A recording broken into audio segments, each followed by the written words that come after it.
1737 qui fait l'objet d'un sous-amendement de Madame le rapporteur. Alors, qui le défend? Madame Hammerer?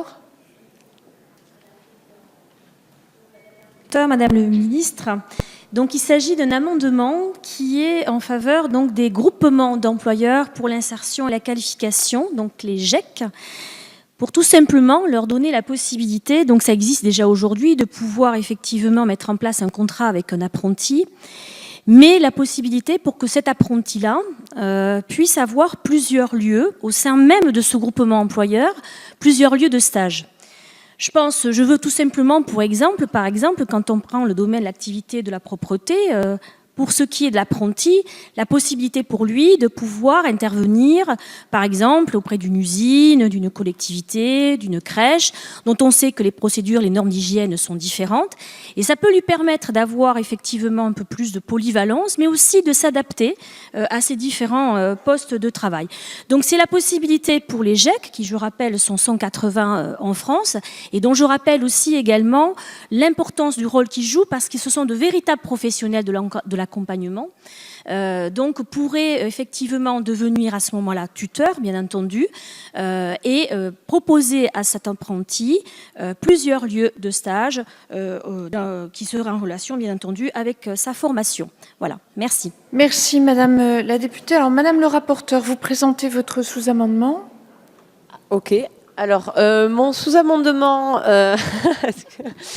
limite à 2 entreprises utilisatrices lorsque le GEC recourt à un apprenti comme vous le proposez.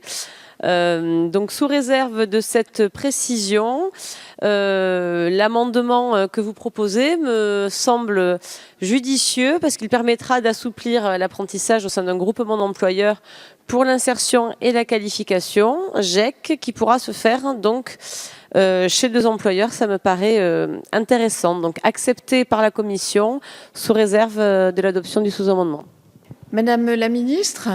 Avis favorable sur le sous-amendement. Si il est adopté, avis favorable sur l'amendement. Sinon, avis défavorable sur l'amendement. Très bien.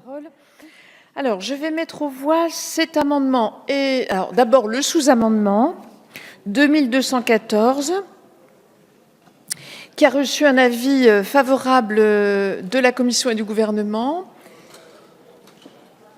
Est-ce que le scrutin public?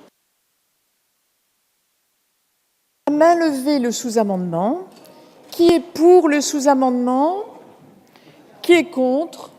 Donc le sous-amendement est adopté. Je vais donc vous demander de bien vouloir regagner vos places pour le vote de l'amendement 1737 sous-amendé par Madame le rapporteur. Le scrutin est qui a reçu un avis favorable sous réserve de l'adoption du sous-amendement, ce qui est fait. Le scrutin est ouvert. Le scrutin est clos.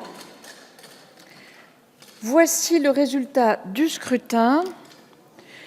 Votant 82, exprimé 78, majorité 40, pour 56, contre 22. L'amendement est adopté.